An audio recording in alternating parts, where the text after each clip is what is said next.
राम राम मित्रों, आप सभी का स्वागत करता हूं मधुरम हिंदी के इस ऑनलाइन प्लेटफॉर्म पर। और मित्रों, जैसा कि हाईकोर्ट एलडीसी का एग्ज़ाम 12 मार्च और 19 मार्च को हुआ, हाईकोर्ट की तरफ से आंसर की जो है वो भी जारी कर दी गई और आपत्ति लगाने का समय भी हमें दिया गया है। बस थोड़ा सा मन में ये रहता है कि आपत्ति आपत्ति और आपत्ति। हालांकि हाईकोर्ट एलडीसी के जो दोनों पेपर हैं उसमें बहुत ज़्यादा आपत्ति योग्य प्रश्न तो दिख नहीं रहे हैं।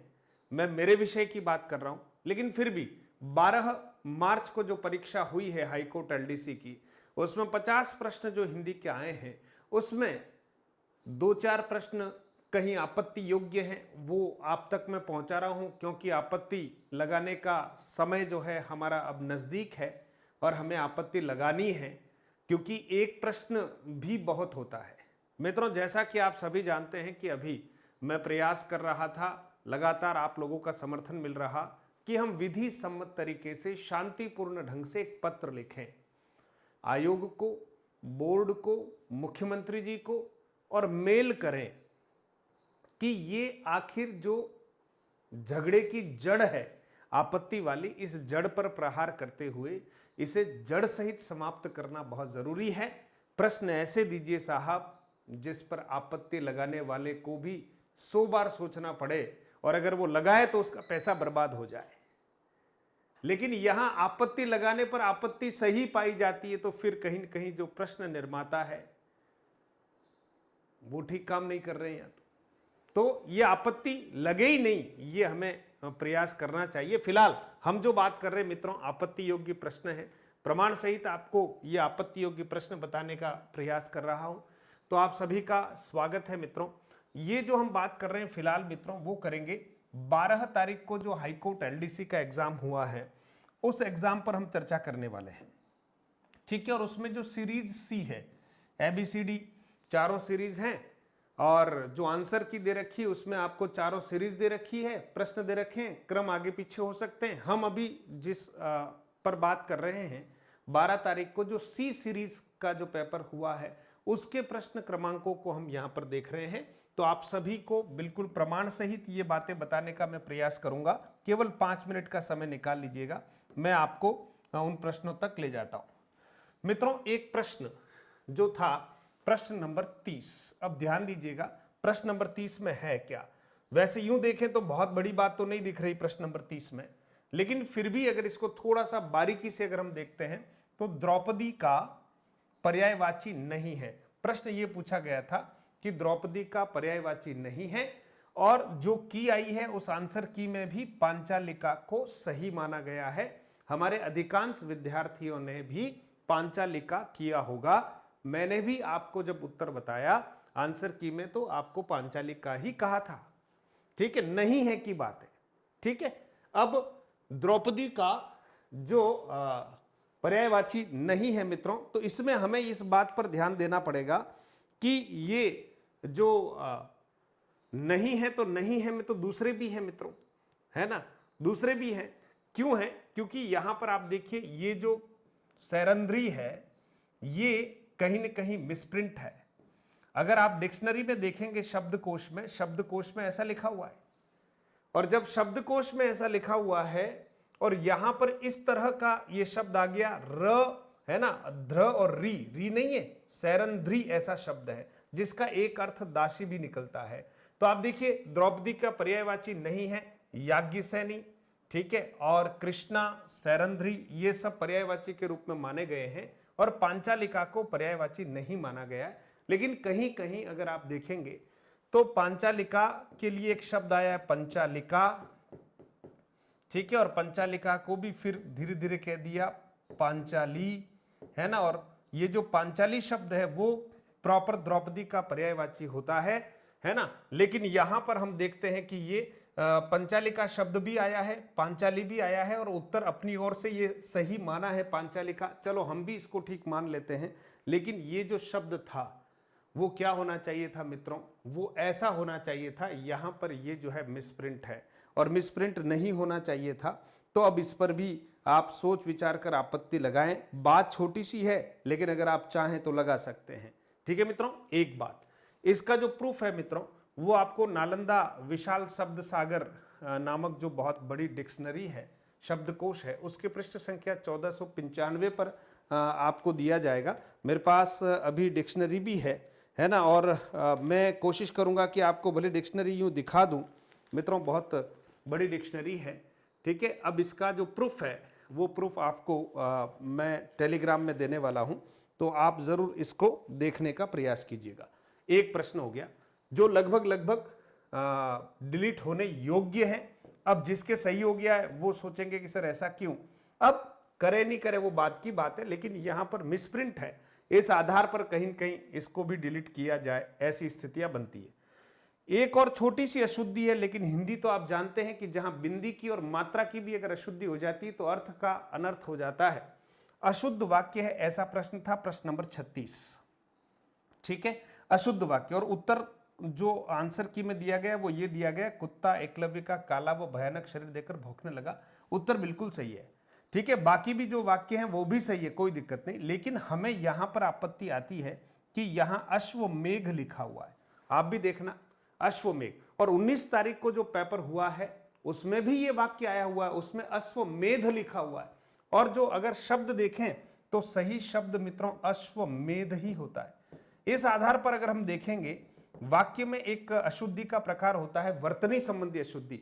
अगर किसी वाक्य में वर्तनीगत अशुद्धि भी हो तो वो पूरा का पूरा वाक्य अशुद्ध कहलाया जाता है या कहलाता है, जैसा आप सभी जानते हैं। तो इस आधार पर हम कहेंगे कि यहां एक वर्तनी संबंधी अशुद्धि है। वृहत हिंदी कोश में पृष्ठ संख्या 104 संस्करण जो है 7वां 1992 आपको एक प्रूफ देंगे जिसमें अश्वमेध लिखा हुआ है। और वैसे आप देखेंगे 19 तारीख का जो पेपर है मित्रों उसमें भी एक वाक्य अश्वमेध का घोड़ा है ना पकड़ा गया, ये का ये वाक्य उसमें है, ध्यान देना आप, शब्द शुद्धि में आया हुआ है। तो वहां अश्वमेध लिखा गया है, यहां अश्वमेघ लिखा गया है। अब ये मिसप्रिंट मान लो या जैसा भी मानो, प्रूफ रीडिंग में कहीं गलती हो गई, क्या हुआ, लेकिन ये भी एक संदेह के घेरे में प्रश्न है। आपत्ति लगाने वाले जो आवश्यक समझते हैं वो लगाना। ठीक है मित्रों, मैं कोई आपको बाउंडेड नहीं कर रहा, लेकिन छोटे छोटे तथ्य आपको उपलब्ध करा रहा हूं। मैं तो आपत्ति के पक्ष में हुई नहीं, लेकिन अब क्या करें। फिर मित्रों एक बात आती है, अरुण का अर्थ नहीं है। प्रश्न नंबर 38 पर हम बात करते हैं। तो प्रश्न नंबर 38 अरुण का अर्थ नहीं है। वैसे अरुण का अर्थ जो नहीं है, डिक्शनरी में आप देखोगे कहीं पर भी सोना जो है वो अरुण का अर्थ नहीं है। अरुण का अर्थ आपको लाल भी मिलेगा, अरुण का अर्थ प्रभात में मिलेगा, अरुण का अर्थ सूर्य भी मिलेगा। लेकिन अलग अलग मत हैं, अलग अलग मतांतर हैं, आप मानो या ना मानो, जिसको आपत्ति लगानी है इसके ऊपर। वैसे इसका सही उत्तर जो है वो ये होना चाहिए था। बोर्ड ने इसको प्रभात माना है, बोर्ड ने कोर्ट ने जो आंसर किया है उसमें प्रभात माना है। अब इसका भी जो प्रूफ है वो आपको टेलीग्राम में शेयर कर दूंगा। आप इस कक्षा को देखते देखते ही टेलीग्राम को देखें, कोई दिक्कत नहीं है, आपको वहां पर प्रूफ मिल जाएंगे। ठीक है दोस्तों, तो ये भी अब जिसके हो सकता है कि ये लिखा हो प्रभात और उसका सही हो रहा हो, वो हो सकता है, कई भी एलिगेशंस लगा सकते हैं। मित्रों एक एक बात को खोजने के लिए 2 4 5 घंटे लगाकर फिर एक छोटी सी कक्षा आपके लिए लेकर आते हैं। और क्या लालसा है, कुछ भी नहीं, सच बताऊं कुछ भी लालसा नहीं है। 100-200 सब्सक्राइबर बढ़ भी जाएंगे तो आप सोचिए क्या हो जाएगा, है ना। हम केवल उस चीज के लिए काम नहीं कर रहे, लेकिन दोनों तरह की बातें, कुछ के ये गलत हो सकता है, कुछ के सही हो सकता है। आप आपत्ति लगाने योग्य है, लगा दीजिएगा, ताकि निर्णय, अंतिम निर्णय करना है वो आपत्तियों के आधार पर किया जाएगा। वही विशेषज्ञ जो भी हैं, विषय विशेषज्ञ, उनके द्वारा किया जाएगा। इसलिए कोई इस बात को ना सोचे कि मैं किसी के पक्ष में बोल रहा हूं या विपक्ष में। ये बिल्कुल क्लियर आपको हाथ जोड़कर कह देता हूं, मेरे लिए आप सब बराबर हो। ठीक है, चलिए फिर आगे बढ़ते हैं अपन। जैसे ये अशुद्ध अर्थयुक्त शब्द युग्म है मित्रों, आप देखना ये पक्का डिलीट योग्य प्रश्न है। सभी लोग इस पर आपत्ति लगा सकते हैं, है ना, क्योंकि आपत्ति लगाने के यहां पर पैसे पर प्रश्न 200 रुपए है। तो मैं थोड़ा सा सोच रहा हूं कि कितना पैसा इधर और लगना है। 200 रुपए आपको आपत्ति लगानी है, नियम है। ठीक है, अब आप देखिए अशुद्ध अर्थयुक्त शब्द युग्म है। अब ये आंसर की में सही माना गया है 1 नंबर। मित्रों आभरण का एक अर्थ भरण पोषण भी होता है, मैं आपको प्रूफ दूंगा, और प्रूफ है वृहद हिंदी कोश पृष्ठ संख्या 130 पर। आभरण का जो प्रचलित अर्थ है, बहुत ज्यादा प्रचलित अर्थ है, वो आभूषण है, हम भी जानते हैं। लेकिन केवल आभूषण ही अर्थ है ऐसा नहीं है। डिक्शनरी शब्दकोश कह रहा, मैं नहीं कह रहा, है ना। मैं हिंदी का कोई विद्वान नहीं हूं मित्रों, क्योंकि बहुत सारे लोगों का ये, मैं विद्यार्थी हूं, मैं भी सीख रहा हूं, मेरे विद्यार्थियों से मैं सीखता हूं, किताबों से सीखता हूं, है ना। कोई माँ के गर्भ से हिंदी सीख कर आया नहीं है। इसलिए किसी को भी ये कह देना कि ज्ञान कम है, अरे मित्रों सदैव कम ही है। आप खूब पढ़ाई कर लो तब भी आपका ज्ञान कम है। तो ज्ञान तो सदैव किसी भी व्यक्ति को कम ही होना है, वो तो निरंतर पढ़ता रहेगा, थोड़ा थोड़ा तिल तिल उसमें बढ़ता रहेगा, लेकिन फिर भी वो कम ही रहता है। तो आप समझे मेरी बात को कि आभूषण इसका जाना पहचाना अर्थ है, ठीक है, लेकिन भरण पोषण भी इसका अर्थ होता है, बाकी सब ठीक है। तो ये कह रहे हैं कि अशुद्ध है, और हम कह रहे हैं कि ये भी शुद्ध है। ये सारे तो शुद्ध हैं ही, ये सारे शुद्ध हैं ही, लेकिन ये भी शुद्ध ही है, ये अशुद्ध नहीं है। इसलिए ये डिलीट योग्य प्रश्न है। जिसको भी आपत्ति लगाने का मन हो इस पे आप लगा सकते हैं। 2 प्रूफ आपको दे दिए जाएंगे, नालंदा विशाल शब्द सागर पृष्ठ संख्या 130 पर, और आपको वृहद हिंदी कोश का जो भी है, ये दोनों आपको टेलीग्राम में शेयर कर लिए जाएंगे। फिर आप देखिएगा विलोमता नहीं है। अब इसमें मैं भी 50-50 हूं, लेकिन मैं इसलिए बता रहा हूं कि किसी का मन करे कि नहीं साहब मुझे तो लगानी है, कोई एक आध प्रश्न और बताओ।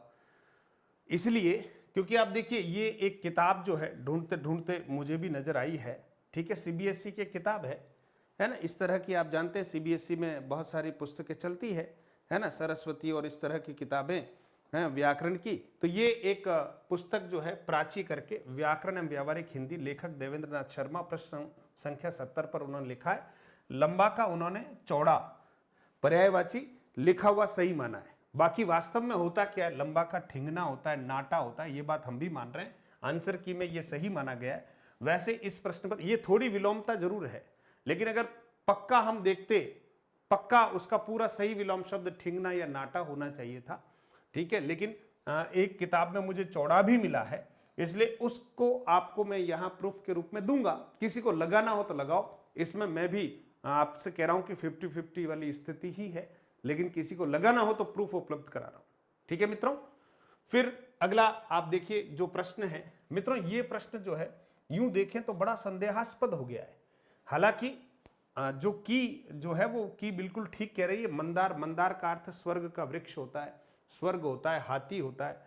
मंदर नामक पर्वत को भी मंदार कहते हैं, बात ठीक है। ये गाय का पर्यायवाची नहीं है, ये बात भी ठीक है।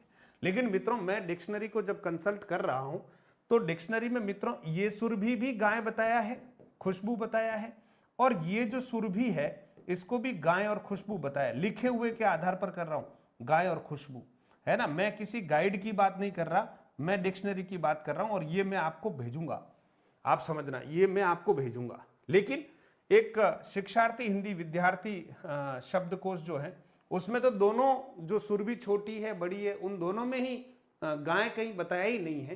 तो आप समझें, मैं ये प्रश्न भी मेरे हिसाब से 50-50 वाला मामला ही है। पूर्णतः डिलीट होगा या नहीं ये पता नहीं है, लेकिन यहां पर भी बच्चे कह रहे हैं कि साहब ये जो सुरभि छोटी है इसका अर्थ तो सुगंध होता है, सुरभि बड़ी जो है उसका अर्थ गाय होता है। तो ये प्रश्न भी कहीं न कहीं अगर देखें तो थोड़ा संदेह के घेरे में है। आपको मैं ये नालंदा शब्द सागर, ये 2 तरह के प्रूफ आपको दूंगा। जिसको लगता है कि मुझे लगाना है लगाएं। वैसे ज्यादा इसमें मुझे मामला है कि आपत्तियां खारिज होनी है, लेकिन फिर भी पता नहीं कहीं कुछ हो जाए तो देख लीजिए, क्योंकि सुरभि छोटी का अर्थ भी खुशबू होता है, ठीक है, और बड़ी का अर्थ भी खुशबू मुझे नालंदा शब्द सागर में मिला। मैं यहां पर अभी वही पेज निकाल कर बैठा हुआ हूं, आपको वो पेज में यहां आपको दिखेगा नहीं, मैं भेजूंगा, ठीक है मित्रों। तो इस तरह से अगर देखें तो ज्यादा आपत्ति जैसे प्रश्न नहीं है। 2 प्रश्न मुख्य रूप से आप मान लीजिए, 2 या 3 प्रश्न जिसके ऊपर आपत्ति लगाई जानी चाहिए। पेपर ओवरऑल जो बोर्ड की ओर से था उससे तो काफी अच्छा पेपर इसको मैं कह सकता हूं, लेकिन फिर भी आपत्ति का समय है, जिसको जो लगाना है लगाएं। प्रूफ के लिए पूरी की पूरी जो पीडीएफ है बिल्कुल आपको संस्करण सहित मधुरम हिंदी जो हमारा टेलीग्राम चैनल है उसको आप ज्वाइन करें, वहां पर आपको मिल जाएगी। और डेली निःशुल्क क्लास के लिए आप चाहे तो सब्सक्राइब कर सकते हैं मधुरम हिंदी नामक जो यूट्यूब चैनल है, जिस पर आप ये अभी देख रहे हैं प्रूफ से संबंधित कार्य, है ना, इसको आप कर सकते हैं। साथ ही साथ मधुरम हिंदी प्रो करके हमारा ऐप है मित्रों, इस पर सभी प्रकार की जानकारी, फ्री क्लासेज और टेस्ट सीरीज और कोर्सेज हैं हिंदी से संबंधित, जो बिल्कुल सामान्य से शुल्क में है, आप इसको एक बार डाउनलोड ज़रूर करें और देखें। इसमें आप लेटेस्ट सारी वैकेंसीज के बारे में, है ना, नोटिफिकेशंस जो भी निकलते हैं उसके बारे में, ओल्ड ईयर्स या प्रीवियस ईयर्स के जो पेपर्स हैं उन सब की जानकारियाँ इसमें हम अपलोड करते रहते हैं, तो आप ज़रूर इसको देखिएगा मित्रों। और साथ ही साथ अब आपत्ति कैसे लगानी है इसके बारे में जो नोटिफिकेशन आया है मित्रों, इसमें सीधा है कि आपको अपनी वही एसएसओ आईडी, है ना, एसएसओ आईडी से सीधा जिस रूप में जो आपको करना है ना, वेबसाइट यहाँ पर दे रखी है, ठीक है, कि any of candidate who has objection regarding the answers mentioned in model answer की may upload his her objection with the authentic proof on the official website of this court, है ना। तो यहाँ एसएसओ आईडी वाला मामला ना होकर सीधा कोर्ट की जो ऑफिशियल वेबसाइट है उसके ऊपर आपको सीधा अपलोड करना है, तो आप ज़रूर उसको देखिएगा। इसके साथ साथ यहाँ पर कहा गया है कि आपत्ति का जो टाइम है, ठीक है, और ये तो बता दी कोर्ट की website, entering his her user name password captcha code, उसके बाद जो है आपको ये ऑप्शन मिल जाएगा। 21/3/2023 से 27/3/2023 5 बजे तक, ध्यान रखना, शायद 5 बजे तक आप आपत्ति लगा सकते हैं। और प्रत्येक लिखा है कि objection received after the stipulated period और बाय एनी अदर मोड और without paying requisite fees of 200 पर क्वेश्चंस, यानी हर क्वेश्चंस के लिए आपको 200 रुपये जो है वो आपत्ति के लिए आपको लगाने हैं, है ना, तब जाकर आपकी ये जो है आपत्ति स्वीकार की जाएगी और टाइम पीरियड में ही आपको ये आपत्ति देनी है। तो जिन जिन को आपत्ति लगानी है वो आपत्ति लगाइएगा, और मैं इन आपत्तियों के इसलिए खिलाफ हूँ मित्रों, लेकिन अब प्रोसेस है, आपको भी फॉलो करना पड़ेगा। और आगामी परीक्षाओं में आप लोग जो हैं निश्चित तौर पर आयोग बोर्ड को कहीं आप लिखें, जो हम एक छोटी सी मुहिम विधि सम्मत तरीके से, कोई बखेड़ा नहीं, कोई हाहुल्लड़ नहीं, बिल्कुल हम अपने तरीके से एक आवाज को वहां तक पहुंचाएं, मुख्यमंत्री जी तक और आयोग और बोर्ड के अध्यक्ष तक, कि कृपया हमारे जो विशेषज्ञ हैं वो एक भी प्रश्न ऐसा न डालें जिसमें कोई ऑब्जेक्शन जैसी स्थिति बने, है ना। और अगर ऑब्जेक्शन सही पाया जाता है तो उन लोगों को राशि पुनः लौटाई जाए, क्योंकि उन्होंने जो बात कही थी सही निकली, गलती तो आयोग की, बोर्ड की या एक्सपर्ट्स की है, तो फिर वो पैसा उनको वापस रिफंड कर देना चाहिए। मेरी बात अगर आपको ठीक लगती है तो इस मुहिम में साथ दीजिएगा। बहुत बहुत धन्यवाद मित्रों, है ना। और कट ऑफ वगैरह की जो संभावित स्थितियां हैं उन पर भी मैं आपसे अगले वीडियो में चर्चा करूंगा। धन्यवाद।